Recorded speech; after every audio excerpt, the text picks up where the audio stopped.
ஹரே கிருஷ்ணா. பரமஜீதே ஸ்ரீகிருஷ்ண சங்கீர்த்தனம். ஜெய் சிர்ல குருதேவ். பகவத்கீதை 4ஆம் அத்தியாயம். ஞான யோகம்.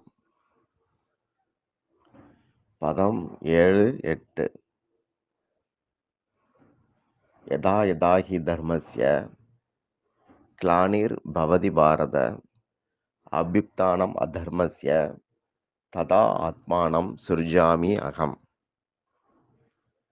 பாரதா, எப்போதெல்லாம் தர்மத்துக்கு வாட்டமும் அதர்மத்துக்கு எழுச்சியும் ஏற்படுகின்றதோ அப்போதெல்லாம் என்னை நானே தோற்றுவித்துக் கொள்கிறேன். நானே வர்றேன், பிரம்மா படைக்கலை அப்படின்னு சொல்றார். தனக்கும் பிரத்தியாருக்கும் எது முன்னேற்றம் தருமோ அந்த செயல்களுக்கு தர்மம்னு பேர். இந்த தர்மத்துக்கு உள்ள இடைஞ்சலுக்கு அதர்மம் அப்படின்னு பேர். யதா யதா அப்படிங்கிற பதத்தோடைய பொருள் தேவைப்படும் போதெல்லாம் அப்படின்னு சொல்லலாம். பகவான் நேற்று பார்த்தோம், தேக பிறப்பு அவருக்கு கிடையாது, அழிவும் கிடையாது, எல்லாருக்கும் அவர் ஈஸ்வரன் அப்படின்னு பார்த்தோம். பகவான் ஸ்ரீ கிருஷ்ணருடைய பிரதிநிதியா பரமாத்மா நாராயணர் எல்லா ஜீவர்களுடைய இதயத்திலையும் இருக்கிறார். அவதாரங்களுக்கும் அவர் தான் காரணமா இருக்கிறார். கிருஷ்ணர் அவதாரி, காரணங்களுக்கெல்லாம் காரணர். ஈஸ்வரக பரமகிருஷ்ண சச்சித் ஆனந்த விக்கிரக அப்படின்னு பிரம்மா பாடுறார்.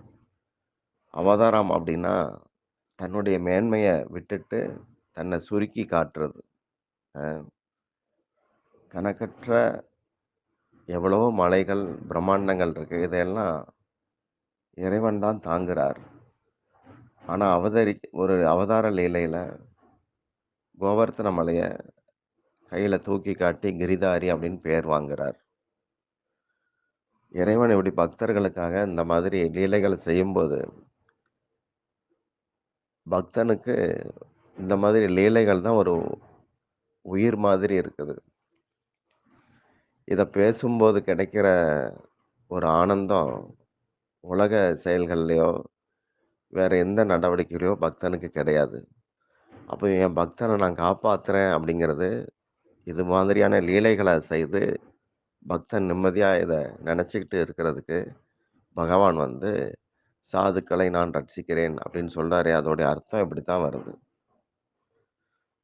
சாமானிய மனுஷன் மாதிரி இறங்கி மாடு மேய்க்கிற பையனாக லீலைகள் செய்தார். குதிரை விளையாட்டு விளையாடுற போது விளையாட்டுகளில் சக தோழர்கள்ட்ட தோல்வி அடைகிறார். அவங்கள முதுகில் தூக்கிட்டு ஓடுறார். இதெல்லாம் பகவானுடைய தனி சிறப்பு. பிரம்ம ஞானிகள் கூட பிரமிச்சு போய் கண்ணனுடைய லீலைகளை பாடியிருக்கிறாங்க. நம்மாழ்வார் ஒரு பாசுரத்தில், ஆயர் கொழுந்தாய் அவரால் புடையுண்ணும் மாயபிரானை என் மாணிக்க சோதியை தூய அமுதை பருகி பருகி என் மாய பிறவி மயர் அறுத்தேனே அப்படிங்கிறார். பிறவிக்கு முற்றுப்புள்ளி கிருஷ்ணரை ரசிக்க ரசிக்க ஆசிரியர் படிக்கிற பிள்ளைங்க கிட்ட ஆ ஆ ஈ இதெல்லாம் சொல்லி கொடுக்குறார். எழுத்துக்களை எழுதி சொல்லித்தாரார். இது பிள்ளைங்கள்லாம் படிக்கிறாங்க, ஆசிரியர் படிக்கலை, அவர் சொல்லித்தர்றவர். இது மாதிரி பகவான் லீலைகள் செய்கிறார். அது அவருடைய இன்பத்துக்கு இல்லை, அவருடைய அடியார்கள் ஆனந்தம் பெற. லீலைகள் பிரகிருதியில் நடக்கிறது. பிரகிருதி அவரிலிருந்து வேறானது கிடையாது. ஈசோப்பியக வர ஈஸ்வர. இது ஈஸ்வரங்கிறதுடைய கிராமர் இதுதான். அனைவருக்கும் எஜமான் அப்படின்னு பேர். நமக்காக அவர் அதெல்லாம் செய்கிறார் அப்படின்னு அர்த்தம். பகவான் தோன்றும் போது அவதாரம்னு பேர், மறையும் போது பிருந்தாவனத்துக்கு போயிடுறார். நாம் பிரகிருதிக்கு கட்டுப்பட்டவங்கிறதுனால நாம் உலகத்தை விட்டு போகும்போது இயற்கை எய்தினார் அப்படின்னு சொல்கிறாங்க. பகவான் அந்த இயற்கைக்கு எஜமான்.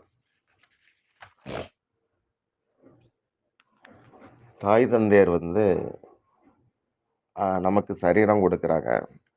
பகவான் பிரகிருதி மூலமாக சிருஷ்டியை உண்டாக்குறார், கொடுக்கிறார்.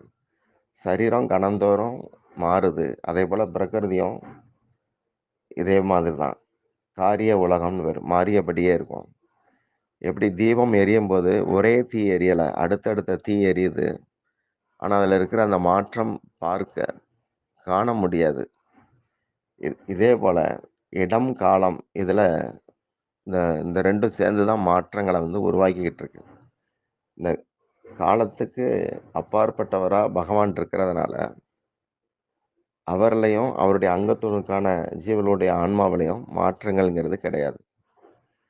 சிங்கக்குட்டி, ஆட்டுக்குட்டிகள் கூட்டத்துல வளர்ந்தா எப்படி இருக்குமோ, அதே மாதிரி அழியும் பொருட்கள்ல இருக்கிற அதுகள சுற்றி வச்சு அதுகள் மத்தியிலே இருக்கிறதுனால, அதுல தான் இன்பம் அப்படிங்கிற கருத்த ஜீவன் வச்சுக்கிட்டு தாழ்ச்சியும், வீழ்ச்சியும் அடையிறான். போகம், புலனுகர்ச்சியில ஈடுபாடு கூட கூட சமுதாயத்துல அதர்மம் பெருகும். அதர்மம் பெருகும்போது பாப நடத்தை, போராட்டம், புரட்சி இப்படி பல தீமைகள் அதிகரிக்கும். சத்தியயுகம் அ முழுமையாக தர்மத்துல முழுமையாக இருந்தது. துவாபர யுகம் 3 பங்கு தான் தர்மம் இருந்துச்சு. திரேதாவுல 2, கலியுகத்துல 1 பங்கு தான் தர்மம் இருக்கு. தர்மத்த வந்து காளையோட பகவான் ஒப்பிடுறார். இந்த காளைக்கு 4 கால்கள். 4 கால்களும் தர்மமாக சொல்லப்படுது. அதாவது தவம், தயை, தூய்மை, நேர்மை. இப்போ கலிகாலத்துல கொஞ்சம் நேர்மை மட்டும் இருக்கு. அதனால தர்மம் நிக்க தெம்பு இல்லாம இருக்குது. பகவான் அப்போ தர்மத்த நிலைநாட்ட அவதரிக்கிறார். திரேதா யுகத்துல அரக்கர்கள் வனத்துல தவத்துல ஈடுபட்ட ரிஷிகள், முனிவர்கள கொன்று சாப்பிட்டு எலும்புகள குவியல் குவியலா வச்சிருந்தாங்க. அப்போ வனவாசம் அப்படிங்கிற ஒரு சாக்குல பகவான் ராமச்சந்திரர் அவர்களை எல்லாம் நாசம் பண்றார். விருப்பங்கள் தான் வளர்ந்து ஆசை, காமம் அப்படின்னு வடிவெடுத்து அதர்மம் பண்ண வைக்குது. அதர்மத்தோடைய ரிசல்ட் என்னன்னா பாபம். செயல் பலன்ல ஆசைய விட்டுட்டு கடமையா செயல செய்யும்போது பாபம் சம்பவிக்காதுங்கிறார் கிருஷ்ணர். 4 யுகங்கள்லயும் ஜீவனுக்கு முக்கிய தர்மமா ஜீவனுக்கு வந்து ஹரிநாமங்கள சொல்லுங்கன்னு தான் சொல்லப்பட்டிருக்கு. ஆனா யுகத்துக்குன்னு உள்ள தர்மத்த மட்டும் பகவான் மாத்தி மாத்தி கொடுக்கிறார். முதல் யுகத்துல தியானம் பண்றது யுக தர்மம். ஹரிநாமம் சொல்றது ஜீவ தர்மம். 2ஆம் யுகத்துல கோவில் குளங்கள் போறது யுக தர்மம். ஜீவ தர்மம் ஹரிநாமம் சொல்றது. 3வது யுகத்துல 2வது யுகத்துல யாகங்கள் செய்றது யுக தர்மம். யாகம் செய்யும்போது அதுல ஹரிநாமத்தை சேர்த்து சொல்லணும். 3வது யுகத்துல கோவில் குளங்கள் சுத்துறது யுக தர்மம். நாமம் சொல்றது ஜீவனுக்குள்ளது. 4ஆம் யுகத்துல யுக தர்மமும் ஜீவ தர்மமும் ஒண்ணு போல இருக்கு. ஹரிநாமங்கள் சொல்றது. கலிகாலத்துல வந்து இப்படி 2ம் ஒண்ணு போல இறைவன் கொடுத்திருக்கிறார்.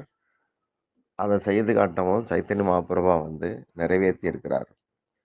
சனாதன தர்மம் தவிர்த்து மற்ற மதங்களுக்கெல்லாம் உயிர் கிடையாது. மற்ற மதங்களோட அப்போ இருக்கிறது பிணத்தோட புழங்குற மாதிரி. சனாதன தர்மத்துல உள்ளவங்க யாரையும் பயப்படுத்தியோ, பலாத்காரம் செய்தோ, ஆசை காட்டியோ, என்கிட்ட வான்னு யாரையும் கூப்பிட்டதே கிடையாது. அடுத்து 8வது ஸ்லோகம். பரித்ராணாய சாதுனாம் விநாசாய ச துஷ்கிருதாம் தர்ம சம்ஸ்தாபனம் அர்த்தாய சம்பவாமி யுகே யுகே. சாதுக்களை காப்பதற்காகவும் துஷ்டர்களை ஓய்ப்பதற்காகவும் தர்மத்தை நிலைநாட்டுவதற்காகவும் நாம் யுகந்தோறும் வெளிப்படுகிறேன். விளக்கம். தர்மத்துடைய பிரதிநிதிகள் சாதுக்கள். அவங்க தான் தர்மத்தை பிரகடனம் செய்கிறாங்க. பாரதத்துடைய போற்றத்தக்க பண்பாடுகள் அனைத்துமே சாதுக்களால் தரப்பட்டது, அரசாங்கத்தால் கிடையாது. சாதுக்களுடைய மேற்பார்வையில் ஆட்சியாளர்கள் நடந்துக்கிறாங்க. சாதுவை தம்மில் ஏற்காத ஆட்சியாளர்கள் குருடர்கள். அதனால தான் சாராயம் விற்கிறாங்க. படைத்தலும் அழித்தலும் ரொம்ப சுலபம், காத்தல் தான் சிரமம். விஷ்ணு காக்கும் பொறுப்பில் இருக்கிறார். சாதுனாம் அப்படிங்கிற பதம் யார் பிறருக்கு நன்மை செய்யறத இயல்பாக கொண்டிருக்கிறாங்களோ, பகவானுடைய நாமம், ரூபம், குணம், லீலைகள்ல அக்கறையோட, பிரேமையோட மக்கள்ட்ட எடுத்து சொல்றாங்களோ, அப்படிப்பட்டவங்கலாம் சாதுக்கள். பரம சத்தியமான பகவான அடையணும் அப்படிங்கிற ஒரே குறிக்கோள் உடையவர் சாது. அசத் அப்படிங்கிற உலகியல்ல ஈடுபட்டிருக்கிறவன் அசாது. ஆசைகள் குறைய குறைய சாது லட்சணம் உண்டாகும். ஆசைகள் அதிகரிக்க அதிகரிக்க சாதுத்தன்மை மறையும். அறத்தின் பயன் சாது. அவர் அருள் வடிவம் அப்படிங்கிறதுனால, அவர அருள் திரு அப்படின்னு சொல்றோம். அன்பு நிறைந்தவர். ஒரு கிண்ணத்துல தண்ணீர் விட்டு, ஒரு கல்ல போட்டா தண்ணி படக்குன்னு வெளிய தாவிருது. இதயம் முரடா இருந்தா அவன் அசாது. யாரும் அவன்கிட்ட எந்த ஜீவனும் ஒட்ட முடியாது. இதயம் வெண்ணெ மாதிரி, பஞ்சு மாதிரி இருந்ததுன்னா, ஒரு கிண்ணத்து தண்ணீர்ல பஞ்சு போட்டா, தண்ணீர் பூரா பஞ்சுக்குள்ள போயிருது. அவங்க தான் சாது. பக்தர்கள காப்பாத்துறது அப்படிங்கிறது, பக்தருடைய உடைமைகள், பணம், பொருள், மானம், மரியாதை இதுகள பத்தி பகவான் பேசல. இந்த பொருட்கள பகவான் ஒருபோதும் பொருட்படுத்துறது கிடையாது. இதுகள மதிக்கிறதுனால தீய இயல்பு தான் கூடும். பக்தருடைய மனோபாவத்த ரட்சிக்கிறார். கோபியர்கள் சொல்றாங்க, "தவ கதாமிர்தம் தப்த ஜீவனம்." உம்முடைய கதைகள கேட்டு, பேசி நாங்க உயிரோட இருக்கிறோம் அப்படின்னு சொல்றாரு. அப்போ பகவான் நெறைய லீலைகள் செய்ய செய்ய, அத பற்றி பேசி பக்தர்கள் உயிர் வாழ்றாங்க. இந்த மாரி ஒரு ரட்சணைய பகவான் கொடுக்கிறார். ஒரு பக்தனுக்கு உலகத்துல ஏதாவது ஒரு பொருள்ல ஒருவேள பற்று இருந்தா, அவன பகவான் காப்பாத்துறதுக்காக அந்த பொருள அவன்ட்ட இருந்து ரகசியமா எடுத்துருவார். இதுவும் அவருடைய காத்தல் தான். ஆனா உலக பார்வையில கிருஷ்ணர கும்பிட்டா இப்படிதான் நடக்கும்னு சொல்லுவாங்க. கீதை 9:30ல பகவான் சொல்றார், "சாதுரேவச்ச மந்தவ்ய சம்யக் விவசிதோ ஹி சக." பகவான பூஜிக்கிறதோட சிறந்தது எதுவுமே இல்ல. அப்படிங்கிற தீர்மானத்தோட இருக்கிறவன் சாது. விநாசாயச்ச துஷ்கிருதம். தீயவங்க அதர்மத்த செய்தபடி இருப்பாங்க. பேராசையால பொய், புரட்டு, சூழ்ச்சி, நேர்மையின்மை இதுகள்ல ஈடுபாடு வச்சிருப்பாங்க தீயவர்கள். குற்றமற்ற ஒழுக்கமுடைய குணவான்களான சாதுக்கள இந்த தீயவர்கள் இடைஞ்சல் செய்தபடி இருப்பாங்க. நல்லது செய்யற சாதுக்கள குறை பேசுவாங்க, எதிர்ப்பாங்க, நக்கல் அடிப்பாங்க, உண்மைய திரித்து பேசுவாங்க. இந்த மாரி தீ நடத்தைக்காரர்கள பகவான் அசுரர்கள், அதர்மிகள்னு சொல்றார். அதுதான் துஷ்கிருதம் அப்படின்னு சொல்லப்படுது. இவங்கள நாசம் செய்யறது பகவானுடைய பொறுப்பு. பகவானுக்கு பாகவத்துல ஒரு பேர் இருக்கு.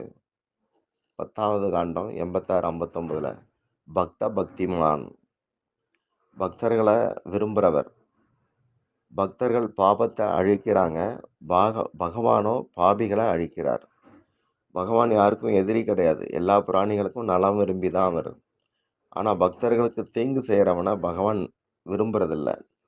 ராமபிரான் கூட தம் அடியாருக்கு தீங்கு செய்யறவன தனக்கு எதிரின்னு சொல்றார். தீயவர்கள ஒழிக்கிறது பகவானுடைய கருணை தான். பகவான் கையால கொல்லப்படுறது மாபெரும் பாக்கியம். தீயவர்கள பகவான் அழிக்கிறதுனால அவங்களுக்கு புனிதம் கிடைக்குது. எப்படி துருப்பிடித்த ஆணிகள மண்ணெண்ணெயில போட்டு சுத்தம் பண்றோம். தேஞ்சு போன கடப்பாரைய நெருப்புல போட்டு காய்ச்சி அடிக்கிறோம். இதனால புனிதம் கிடைக்குது. அதே மாரி தீயோர்ட்ட இருக்கிற தீங்குகள பகவான் போக்குறார், புனிதப்படுத்துறார். மகான்கள் தர்மத்த கட்டி காக்குறாங்க. தீயோர அவங்க கண்டுக்கிறதில்ல மகான்கள். பகவான் தான் அவங்கள சரி பண்றார். சாதாரண காயத்துக்கு கம்பவுண்டரே போதும். பெரிய பெரிய கேஸ்களுக்கு தான் மருத்துவர் தேவை. அது மாதிரி தான் இது. கெட்டவங்க பெருகிட்டா நல்லவங்க வாழ முடியாது. களைகள் பெருகுனா நல்ல பயிர் வளர முடியாது. அது மாதிரி தான் தர்மமும், அதர்மமும். அ யுத்தம், கொள்ளை நோய், பஞ்சம் இதுகளால கூட பகவான் துன்பத்த கொடுத்து சீர்திருத்துறார். ஒரு சின்ன பையன் முரட்டுத்தனமா சேட்டை பண்ணும்போது, தந்தை அடிக்கிறார். அடி வாங்குற பையன் பயப்பட ஆரம்பிச்சதும், தாய் "போதும் விட்டுருங்க" அப்படின்னு தடுக்கா. தாயும், தந்தையும் எப்படியோ அனுசரிச்சு பிள்ளைங்கள வந்து வளர்க்கிறாங்க. அவங்களால தீய நடத்தை கண்டிக்கப்படுது அவ்வளதான். பகவானும் தீய நடத்தைய வந்து கண்டிக்கிறார். பெற்றோர் பிள்ளைகிட்ட பகை கொள்ளல. எதிரியாவும் இல்ல. தீய நடத்தைய தான் அவங்க வந்து வெறுக்கிறாங்க. இந்த பாணியில தான் பகவான் வந்து அசுரர்கள் வந்து உதைக்கிறார். ஹரே கிருஷ்ணா.